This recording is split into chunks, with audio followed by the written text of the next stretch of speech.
life insurance, that thing no one really wants to think about. Most people could benefit from life insurance, but only 50% of Americans have a life insurance policy. So why do you need life insurance? In the event of your death, life insurance can provide funds to help pay for funeral costs, final expenses, and help provide for your family after you're gone. But do you know life insurance can also provide benefits while you're still alive?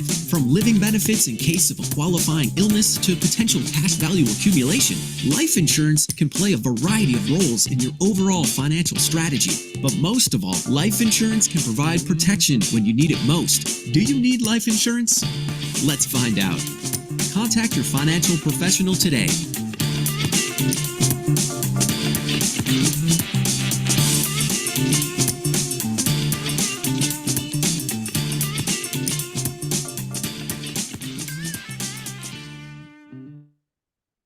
Everybody, and thank you for joining us today for what will be a really interesting presentation on how the 2024 election may impact you and your clients. My name is Sam Ward, and I'm part of the Government Affairs team here at North American, a Stamens Financial Group company.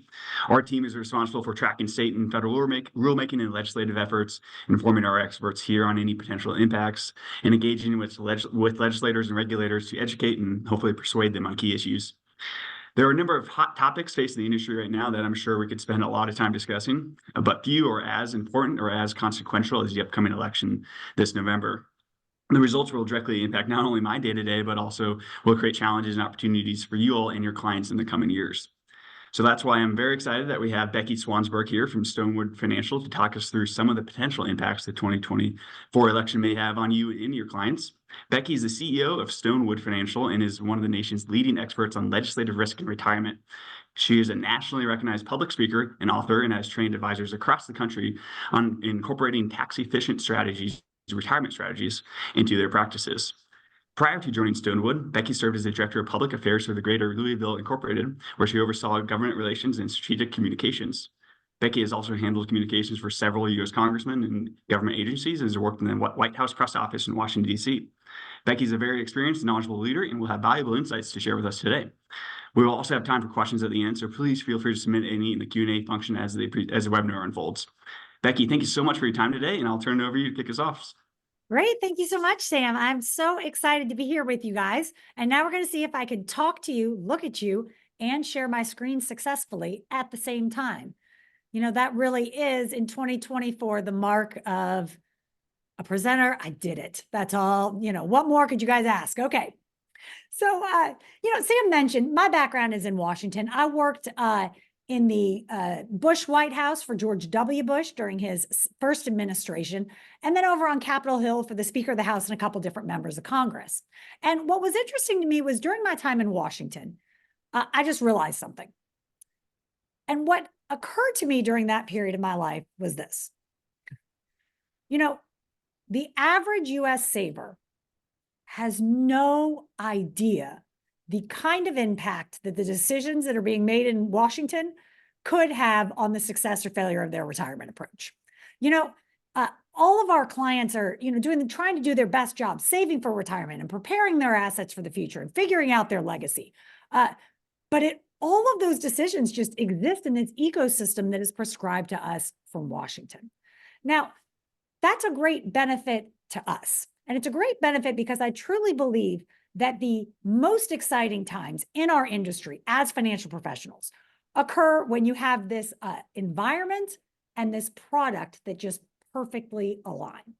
And that is what I feel is happening right now in 2024 with everything that's going on with the election, taxes, spending in the country, and of course, Index Universal Life as part of a strategy for your clients. So that's what I want to talk about today. I want to look a little bit at the 2024 election, what it might mean for your clients. How do you help frame up this story? How do you help your clients understand things like tax and legislative risk?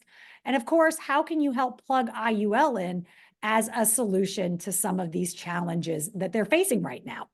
So thanks so much for joining us. I'm a big fan. I will say this at the jump. We're going to talk about the 2024 election, but I'm going to go ahead and guess that most of your clients, most of the people that sit across from you in your office every day, do not plan to be retired for the next 4 years. right? They plan to be retired for the next 10, 20, 30, 40, some of them even 50 years into the future. And that means what really matters to your clients is not necessarily who wins in November. It's important, but that's not the most important thing. When it comes to the long-term success or failure of your client's retirement approach, what is most important about the 2024 election is what direction does it show our nation leading in? And what does the outcome of the election mean for the nation's long-term tax, economic, and spending environment? So that's what I want to get into today. Now, tax risk obviously is a risk that we as financial professionals know very well, but it's not a risk that is particularly well understood when it comes to a lot of American savers. And here's why I think that is. When most of our clients are thinking about the risk of taxes in retirement, they tend to think about things that are personal to themselves. This is what I like to call situational ways that their taxes can change. So that means how much income would I need in retirement and what tax bracket does that put me in? Or maybe am I filing jointly and then at some point in retirement, am I becoming a widow and then filing at a single rate? Those are all important, but they are not a complete ways or a complete list of ways that taxes can change in retirement. Because the other way taxes can change has nothing to do with your clients as individuals. It's all about legislative changes coming from Washington. Now, the 2024 election this year gives us a great opportunity to communicate about the kinds of changes that can happen in retirement. So I'm going to go ahead and talk through some of what I see coming out of Washington, how we can frame it up for our clients, and how we can use IUL to help offset some of these risks. At the end of the webinar, I'll also give you an election year toolkit that you can use. It's been compliance reviewed by the North American. It has all sorts of great materials, brochures, handouts, different things that you can use to help communicate these topics with your clients in an election year. So stay tuned. All right, but let's get into what is happening in America today. So I'm a government geek, but I also truly believe that there are very simple and meaningful ways that we can communicate what's happening in Washington to our clients. You don't have to be a government geek and your clients don't have to be a government geek to understand how Washington can impact your retirement. And I like to start the story here. So this is a report from the Congressional Budget Office that they put out every year. Every year, the CBO looks at the previous fiscal year and gives a full accounting of every dollar that our government took in terms of revenue and every dollar that our government spent in terms of expenditures. It's kind of wild. All of this is public data, and they do a really nice job compiling it and presenting it. So each March, this comes out. These numbers are just came out last month. This is the CBO report for fiscal year 2023, the last fiscal year. And it sheds tons of insight into why taxes may rise for your clients in retirement. So let's look at 2023 fiscal year by the numbers. In 2023, our government took in $4.4 trillion of revenue. Now, primarily this revenue comes in through the individual income taxes that you and your clients and we all pay. Over half of all federal revenue is individual income tax based. Now, 4.4 trillion. It's funny. I've got twin 12-year-olds at home. And this weekend I was looking through this report, just this presentation, making sure all these numbers were updated. And my daughter looked at this and was like, Mom, $4.4 trillion is like a lot of money, right? And I was like, yeah, honey, that is a lot of money.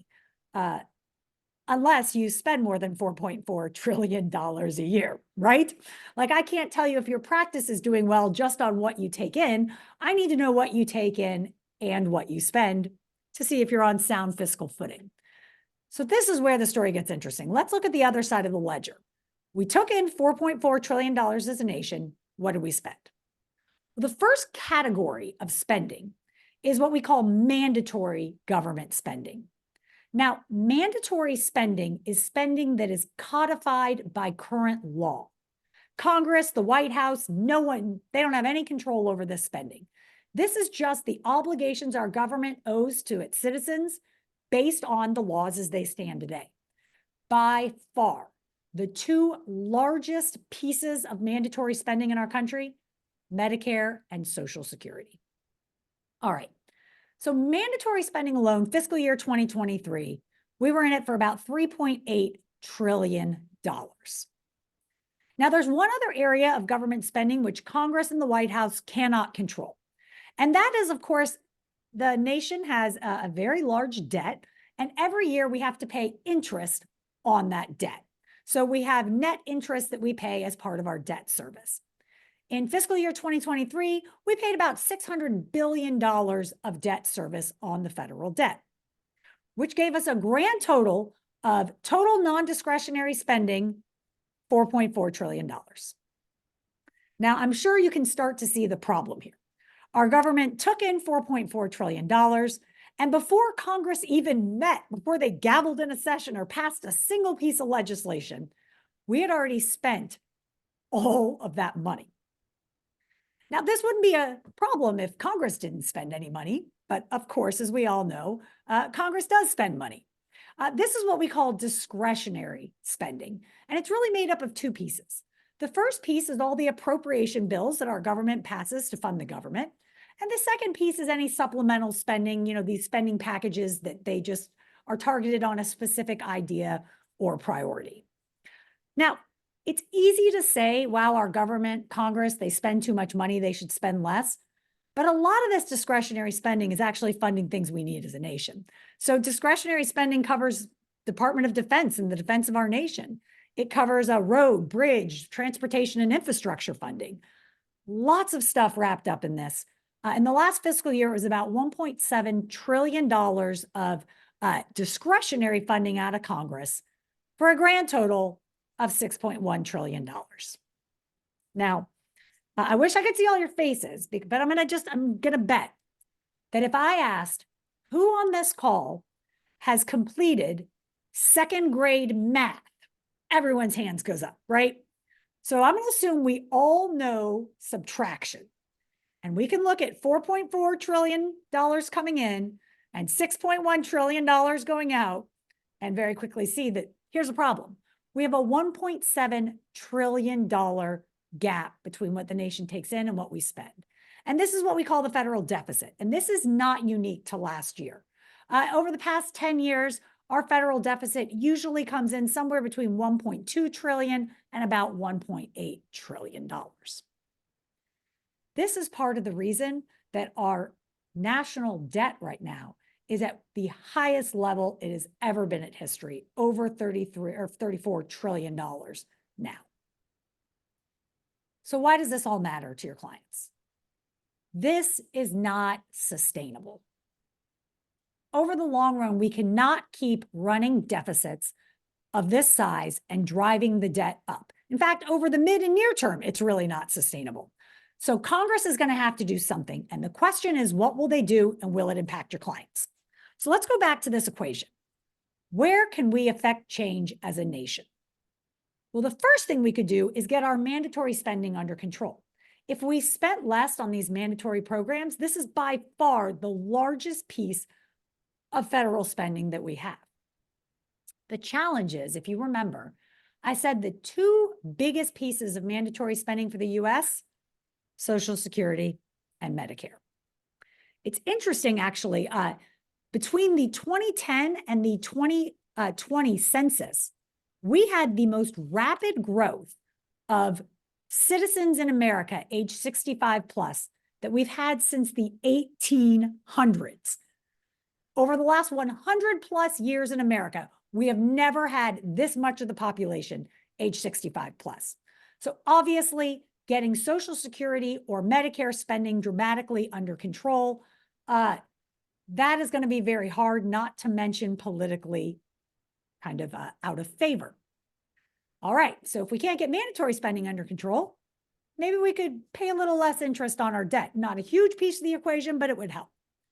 The challenge is, if you look at calendar year 2023, we actually ended up spending almost $1 trillion just servicing the debt. Many experts believe 2024 will be the first year where we spend over $1 trillion just servicing our debt, which is wild. If you think about it, 20 years ago, did we even think in trillions of dollars? Now that's just the interest that we're owing on the debt. Obviously, our debt is very large and it is accruing interest at a higher rate as interest rates are up right now. So it's going to be very hard to get that under control. All right, so we can't get mandatory spending under control. We really can't reduce the interest that we pay on our debt. Here's an idea. Congress could spend less money. Yeah, I can sense you all laughing. Obviously, that is not a serious response. Here's the thing. It's not just that Congress won't spend less money. It has become hard in recent years for Congress not to spend more money.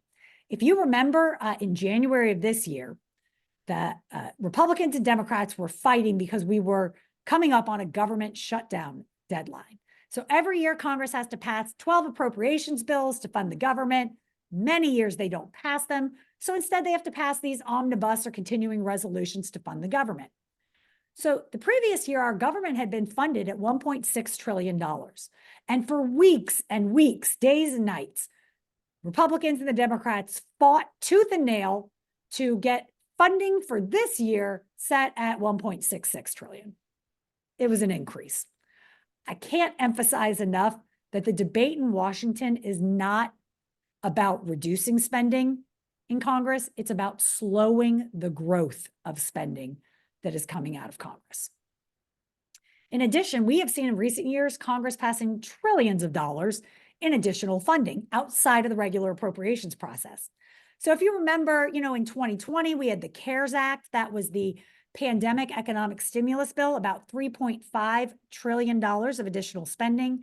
In 2021, we had what was the Infrastructure Investment and Jobs Act, which was about another $1.7 trillion. 2022, we had a $700 and maybe $40 billion Inflation Reduction Act, and so on and so on.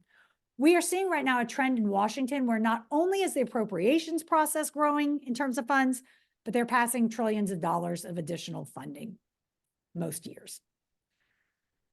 Well, here's where we are. We can't reduce mandatory spending. We can't reduce our interest.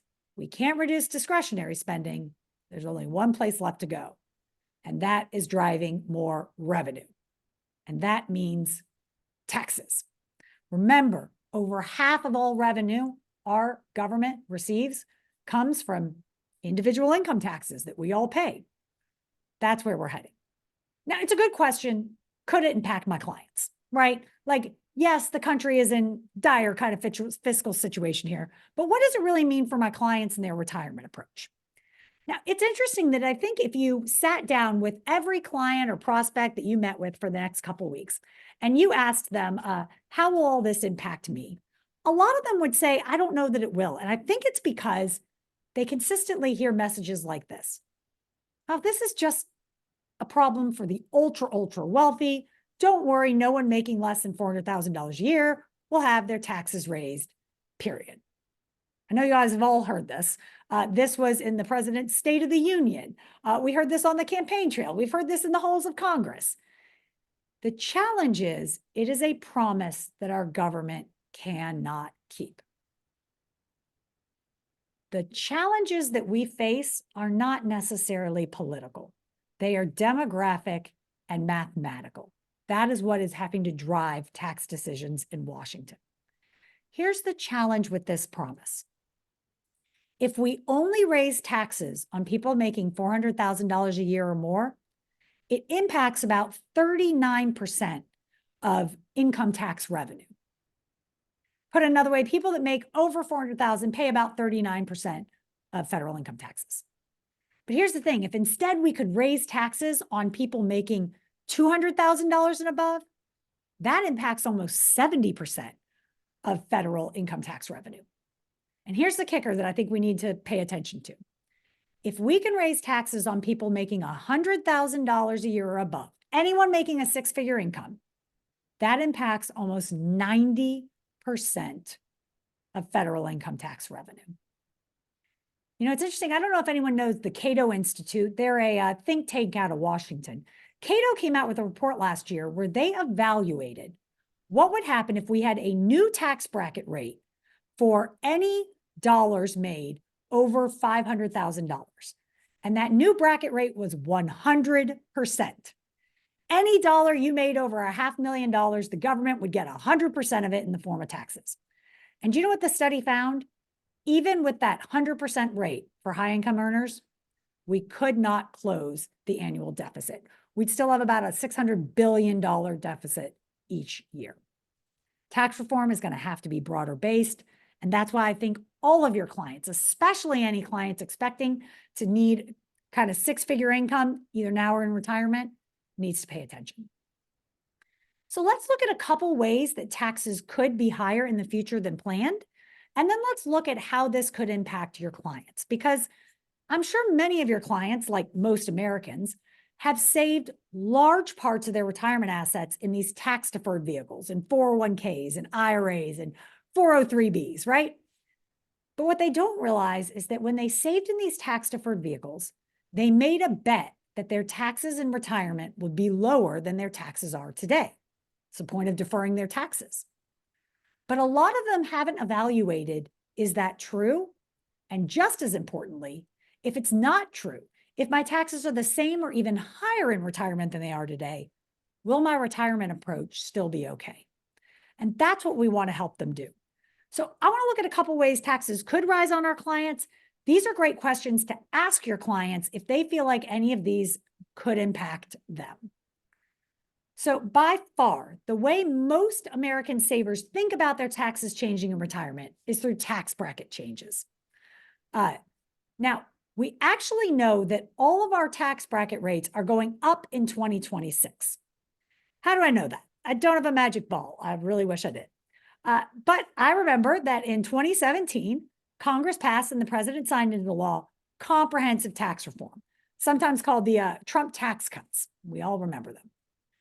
And those tax cuts reduced individual income tax rates for millions of Americans. I would bet everyone on this call and all of our clients. But what we have to remember is that those tax bracket rate reductions were not permanent. And they sunset, they expire in 2025, which means that unless Congress acts to extend them, all of our bracket rates are reverting to their older higher rates come 2026. Now, while that's a depressing thought that our taxes today are actually low, it's also a good opportunity for communicating with your clients. I mentioned that 2024 is a key year to be leveraging what is going on to help your clients understand taxes in retirement and the role IUL can play.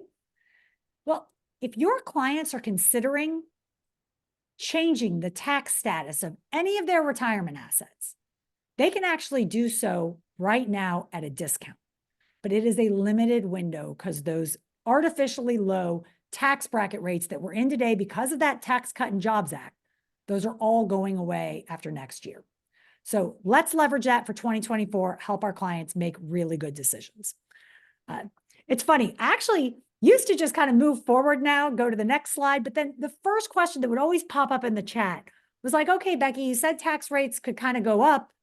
How much are they going up? We don't have a magic ball. Obviously, we cannot predict the future. But there are a couple ways we can look back at history and see where rates might go. Let history kind of inform what might be coming down the line. To do that, I like to use something called middle quintile income. Now, we've already established I'm a bit of a government geek. I spend a lot of time looking at Census Bureau reports, and this is one of my favorite metrics that they use. The middle quintile is really simple. Here's what the Census Bureau does. They take all household incomes in America and just stick them in 5 buckets. The people with the highest household income are in the top quintile. The people with the lowest household incomes are in the bottom quintile.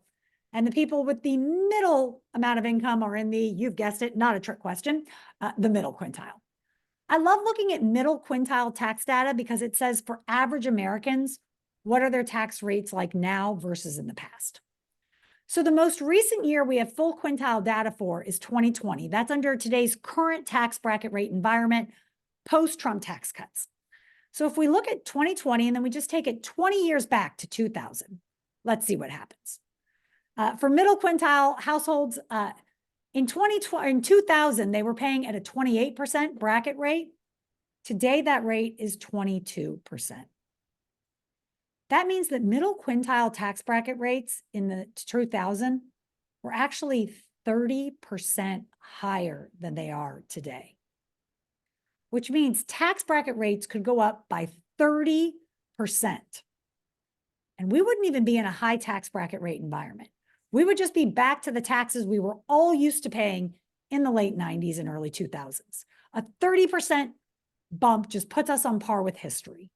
There is so much room for Congress to generate some tax revenue. All right. Tax brackets are undoubtedly the way most of us think about taxes changing in retirement, but of course, they're not the only way. The other way we have to help our clients prepare for are what I like to call Congress gets creative, just new taxes that Congress can come up with. So this includes kind of any way that Congress can find to generate additional tax revenue, specifically in this case from retirement assets or our clients' retirement savings. It's interesting that most savers understand tax risk. Tax risk is the risk that our level of taxation is different in retirement than is planned. Of course, if our level of taxation is higher, if we've deferred all of our taxes to retirement, that means every dollar we take out of our accounts, more of it is going to the IRS in the form of taxes, and less of it is coming to us to spend as income. But equally important is something that I call legislative risk. Legislative risk is not necessarily about the level of taxation. It's about the structure of taxation for retirement. It's about what is taxed, when it's taxed, how it's taxed, and who it's taxed for. So a great example of these kind of new taxes that don't affect tax brackets but could still end up raising the tax bill for our clients is Social Security. So right now, Social Security is taxable up to 85% of that benefit, but it wasn't always that way. Originally, Social Security wasn't taxable. And then in the 80s, under Reagan, Congress passed a law making it taxable up to 50%. And then in the 90s, under Clinton, Congress passed another law making it taxable up to the current 85%. But here's the thing. Tomorrow, Congress could pass another law making it 100% taxable. Your client's tax bracket doesn't change, but suddenly they have more taxable income being applied against it, which means they have less actual income to spend in retirement. And this is where I think the story has gotten very interesting and where we need to watch the 2024 election closely. So I mentioned I spent a lot of time in government, and one thing that I really loved when I was working in Washington was government fact sheets. Bet you didn't expect that answer. I love government fact sheets so much. They are the great PR documents of our government. So like if you hear someone on Fox News or CNN talking about a piece of legislation being debated in Congress, I guarantee you that reporter did not read 327 pages of legislation. They downloaded the fact sheet and took that summary. The fact sheet says not only what is in a bill, but what is the purpose of that provision. Now, if you remember back in 2021, September, late 2021, House Democrats introduced the Build Back Better legislation. And this was a $3.5 trillion bill full of kind of the greatest hits. I mean, transportation infrastructure funding, universal pre-K, green energy tax credits, it was all in there. Now, to offset that $3.5 trillion, there was also about $2.9 trillion of new taxes in that bill. That was not surprising. Big tax spending bills or big spending bills are often offset by large tax generating provisions. What was surprising, though, was how much of that $2.9 trillion in new tax revenue was coming out of your clients' retirement accounts. So, September 2021, House Democrats introduced the Build Back Better legislation. I do what any normal person does, immediately rush to the House Ways and Means Committee website and download the government fact sheet.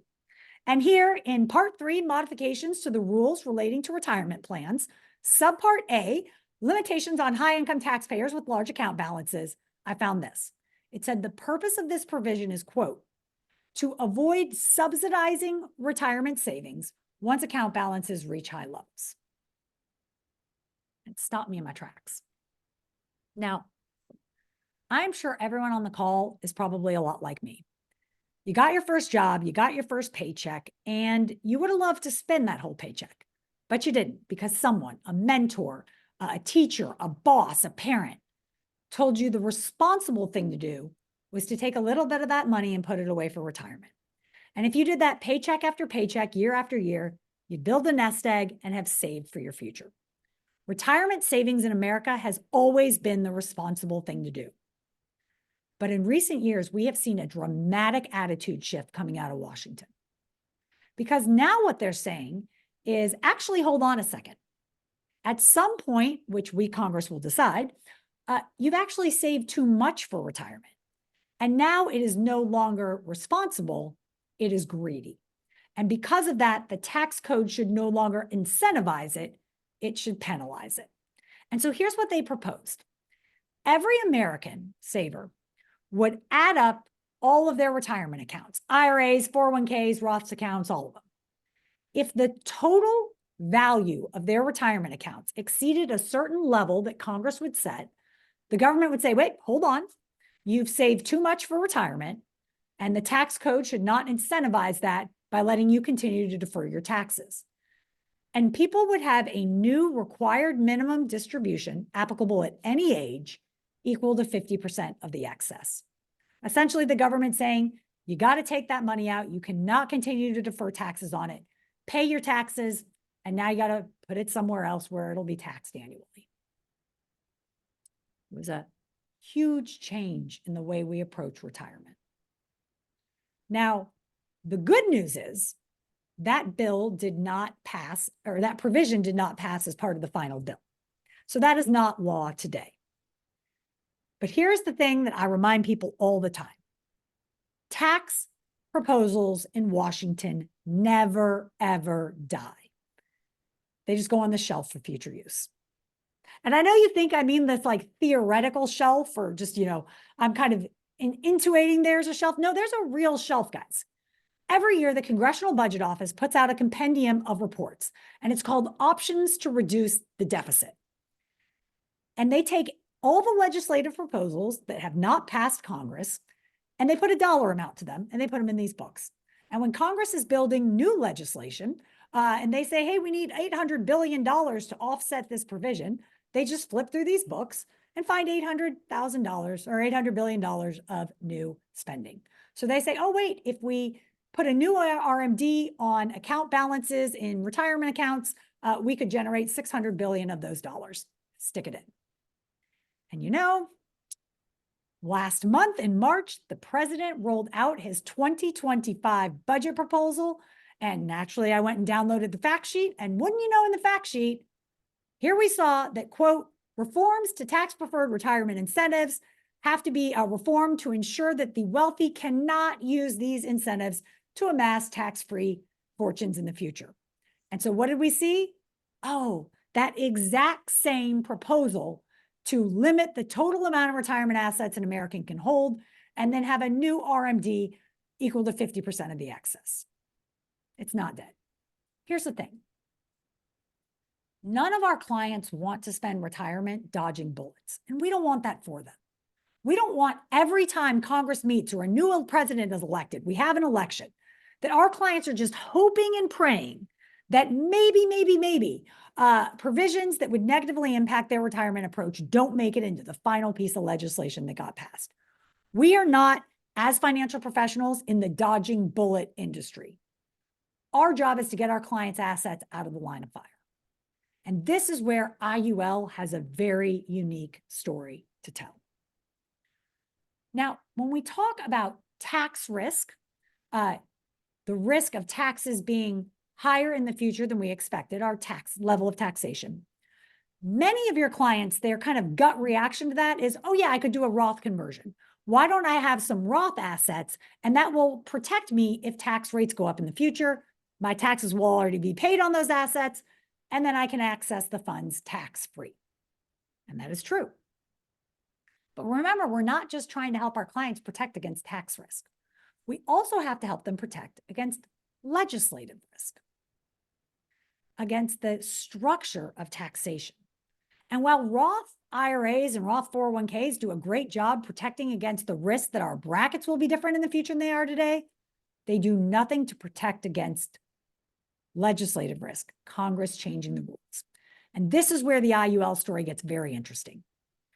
So a Roth IRA and a Roth 401k, just like a traditional IRA and a traditional 401k, are an account. And when Congress changes the rules on accounts, those rules take immediate effect on all the accounts out there.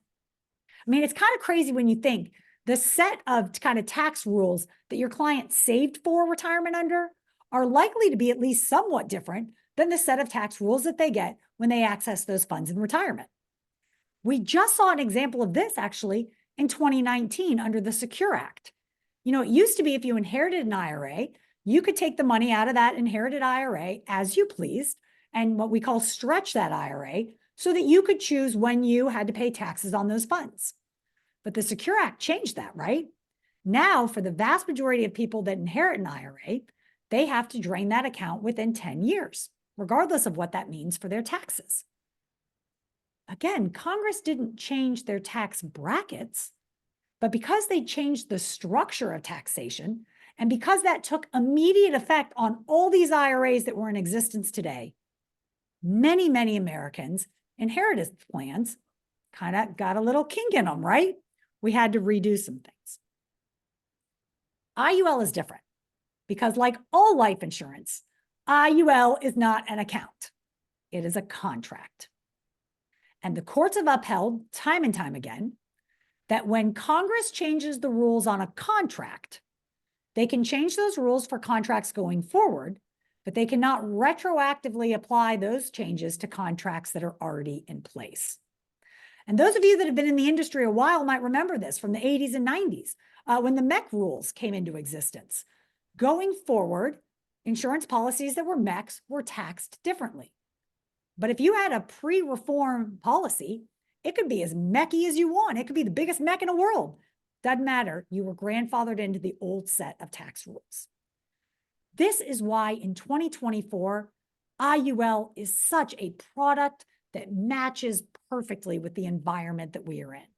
Because not only can it help your clients access supplemental retirement income tax-free, not only can it help them have a death benefit above and beyond the cash value in that account for their heirs tax-free, but it is also immune to these legislative risk of changes. It is a contract, and once it's in place, Congress cannot change the rules on it. And I think that is one of the reasons that, in my opinion, every American saver needs to at least hear the IUL story. They need to at least evaluate how it could help their retirement approach. And I say this truly, that is also originally why I incorporated IUL into my own retirement approach.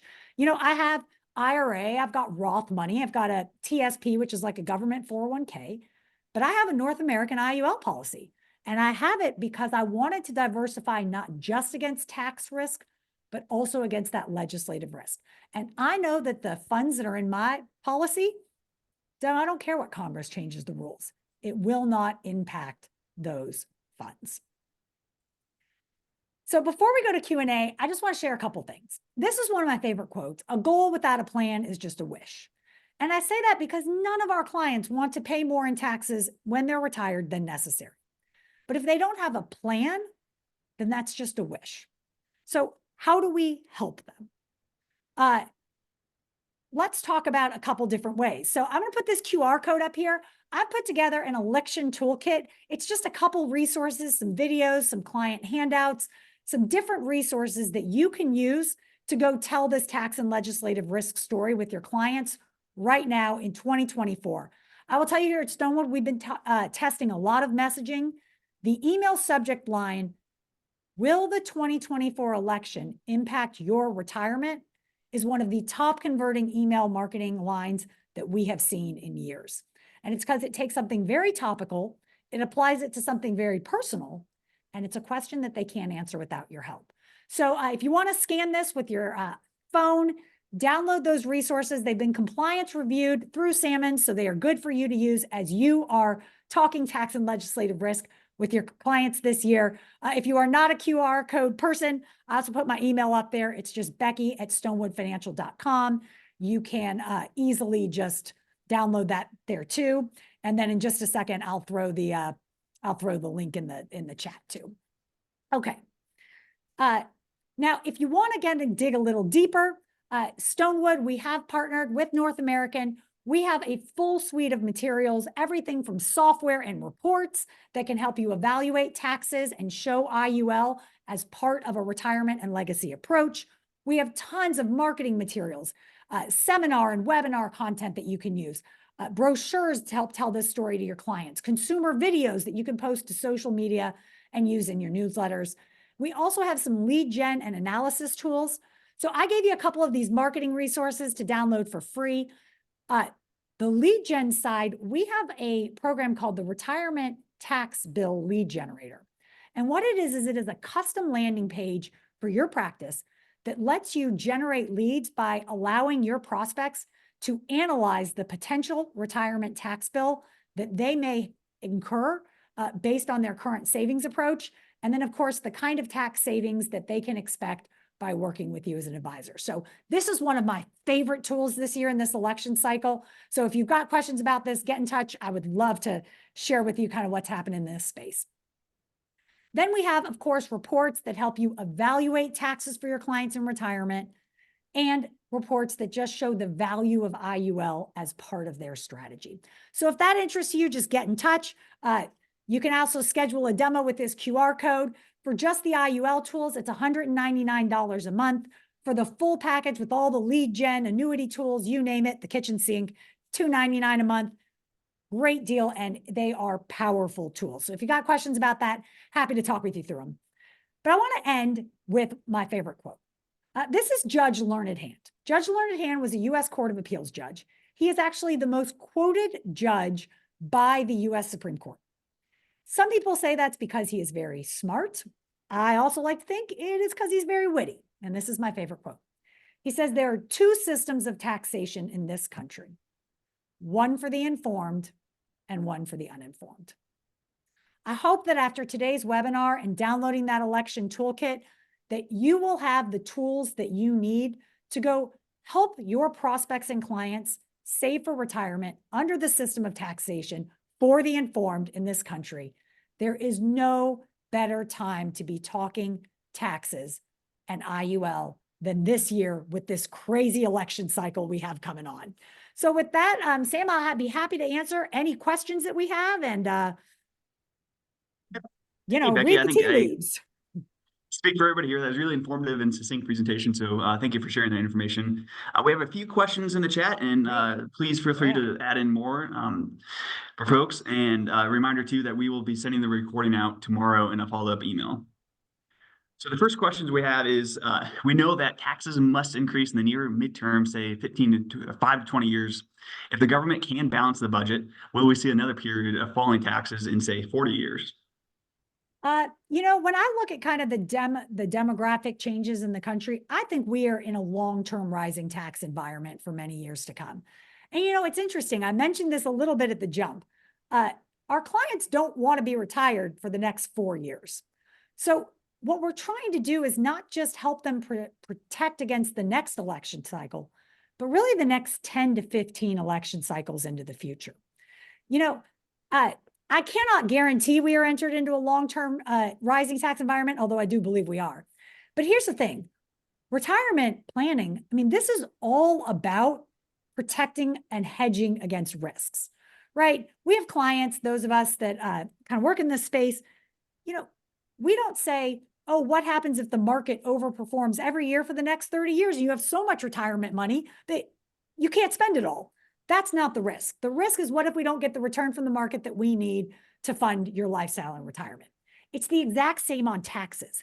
It's not about predicting where taxes are going to be in the future. It's about ensuring that our clients have some diversification in the tax status of their retirement assets, that they'll be okay no matter what happens.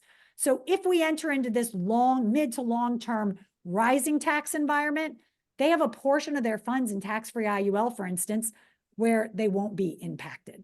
So I do think that if we take a mid to long-term view, it's hard to see a way that taxes don't go. Maybe we'll have these blips where we get a bill passed it for a couple of years, we'll keep rates low, but long-term, the government needs more revenue. That's the net. Just cheerful. There's no hope. Why IUL and not fixed index annuity? Yeah, it's a great question. So it depends. I particularly also big FIA fan. We have a lot of tools and resources to work with that too. It depends where it is housed. So it's interesting because, I talked about IUL being a contract.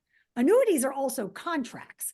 But if that annuity is housed within an IRA or a 401k, the money passes out of the contract as a contract, but then it has to pass through the barrier of that IRA and it becomes account money.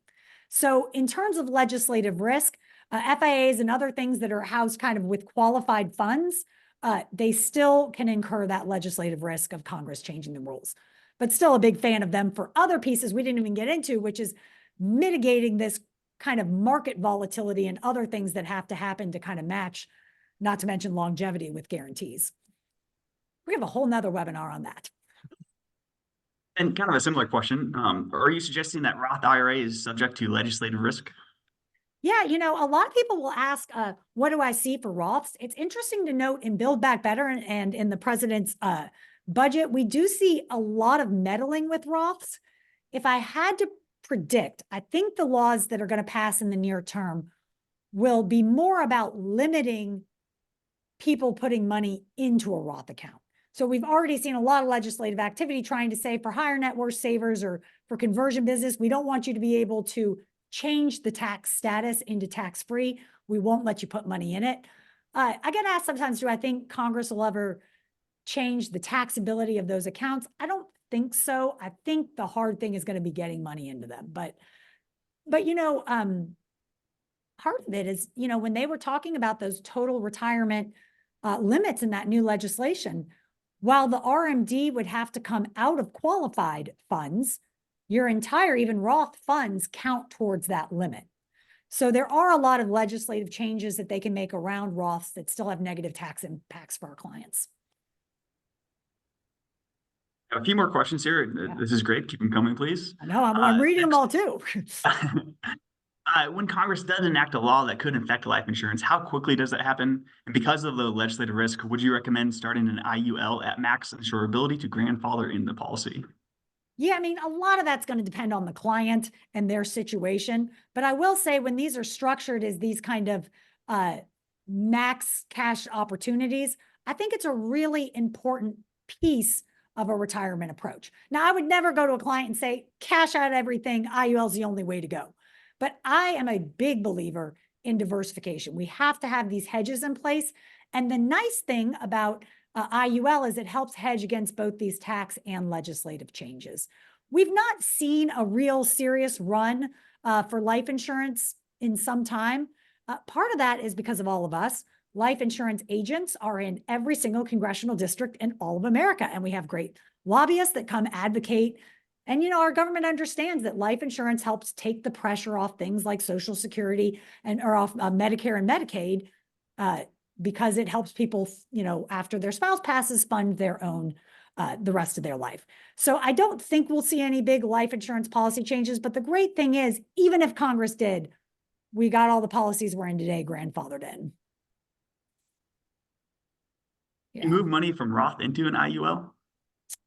So you can, subject to just any of the rules around moving money off to it. Once it's out, it's cash. So keep in mind that let's say even if your client's trying to move some funds from a qualified account, essentially it's two steps. What they're doing is just withdrawing funds, paying any taxes. If it's too early, paying any penalties. So this is more of a strategy for your clients that are after that 59.5 penalty, but paying the taxes and then just taking whatever is left and using that as premium going forward. Shifting gears a little bit. Next question is, what is your opinion that Congress will work towards lowering the federal estate death tax to levels we had back in 2008? That is a great question. And I'm going to answer it first directly and second indirectly. It's interesting. When the Trump tax cuts expire, we're obviously going to see the estate tax exemptions be cut in half and then subject to, adjusted for inflation. And so that does mean a lot of our clients will start being subject to the estate tax that perhaps they wouldn't have been in the past. But here's the thing.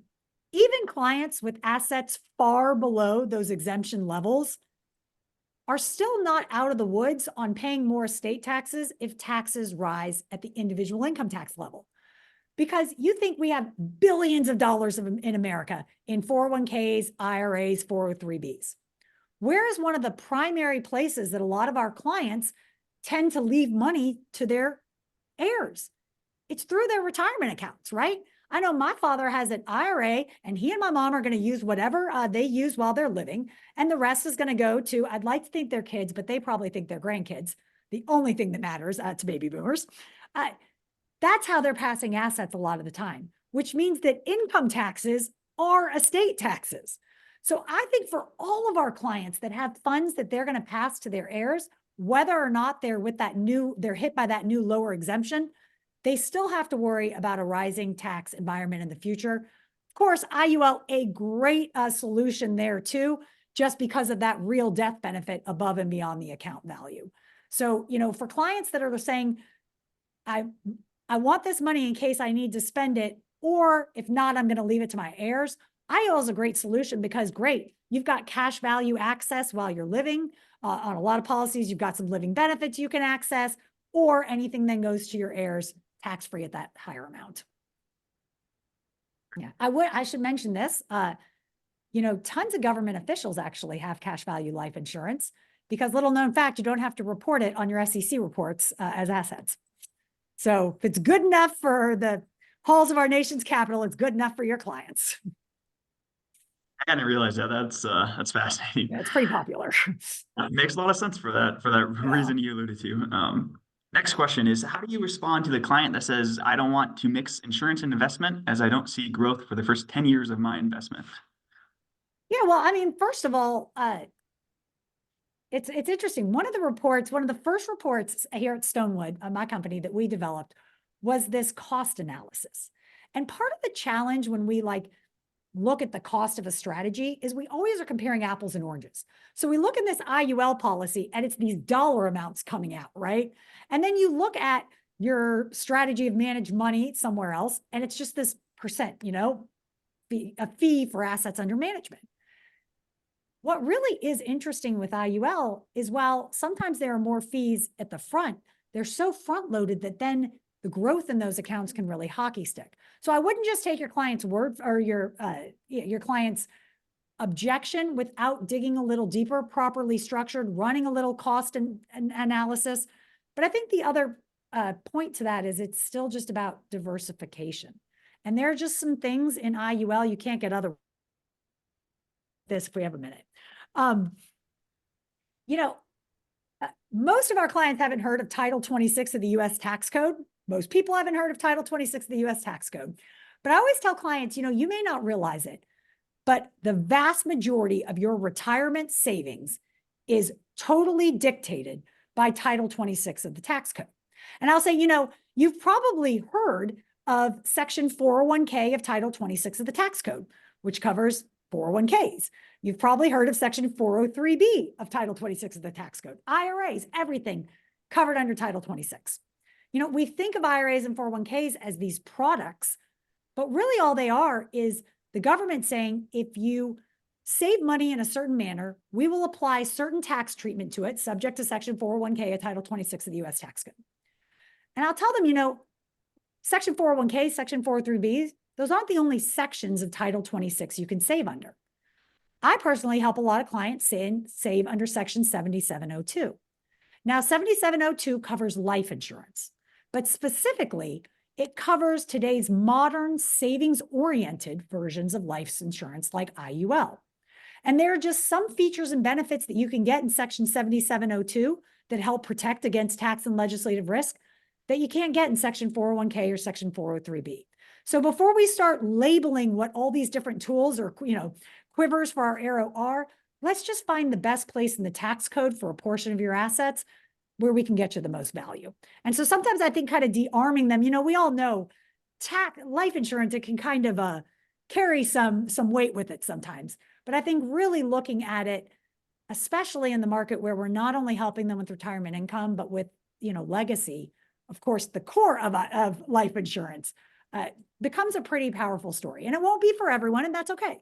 But it will be for a lot of people. And I will tell you that when you frame it up this way, the environment for IUL today is very right, because people are afraid of what's going on in Washington. It's not actually whether the Democrats or the Republicans are in control that's causing this volatility. It's just that we have a 2-year election cycle in America, which means every 2 years we have more government. And I don't care if your clients loved Biden or loved Trump, like no one feels like things are going great in America right now. Everyone has been either disappointed, excited, disappointed over the past few years. And that instability and that volatility, they are looking for some comfort from that. And IUL is a great way to help protect a portion of their funds from that kind of volatility we've seen coming out of Washington. That's great. We have a lot of good questions here in the chat. I think we have time for just one more. Kind of going back to your conversation or your point about the income tax brackets. Do we know what Trump's stance is regarding retirement limits? Yeah. That's I think a good referring to the question. Tax Cuts and Jobs Act. Yeah. So, it's funny. We were talking about this actually before the call started. If you had asked me 18 months ago, are the Trump tax cuts going to get expired or extended? I would have said no way. You look back to the Kennedy tax cuts in the 60s, and by and large tax bracket reduction packages usually sunset just because their political usefulness has already been used up. But this year's election is a little different. So I think if we have a second Biden administration, 100% those tax cuts expire. Biden said it in his State of the Union. He's been very clear in the budget. These tax cuts, he feels, benefit the wealthy and are draining money from government coffers. He wants them gone. But it's interesting that if Trump comes back and we have a second Trump administration, I could see a path where he pushes hard to extend them because it extends the legacy, right? Hey, I had this great thing. It was at risk by my predecessor, and now I'm back. I'm not going to let your taxes go up, America. Now, whether we'll have to see what happens in the House and Senate if he has the votes to get that package through. I suspect, don't hold me to it, we'll come out with the Republican Senate. The House might be close, but Democrat controlled. We'll have to see. But I do think it would be a priority to try to extend those tax cuts. I would still really impress with our clients the urgency that if we're going to change the tax status of any of their assets, let's get it started now because we have this shrinking window. But we may find that we have a few more years, which would be great for us because it allows us more time to help clients convert funds at these artificially low rates. Yeah. Well, I wish we could get to every question, but I appreciate everybody asking them. And Becky, thank you so much again for the really informative presentation there and even better discussion there at the end. As a reminder, everybody, we'll have the recording of the presentation coming out tomorrow in a follow-up email. So please look for that. And again, I just want to thank everybody for attending, and thank you again, Becky. It was great. Thank you guys. Have a great afternoon. Take care.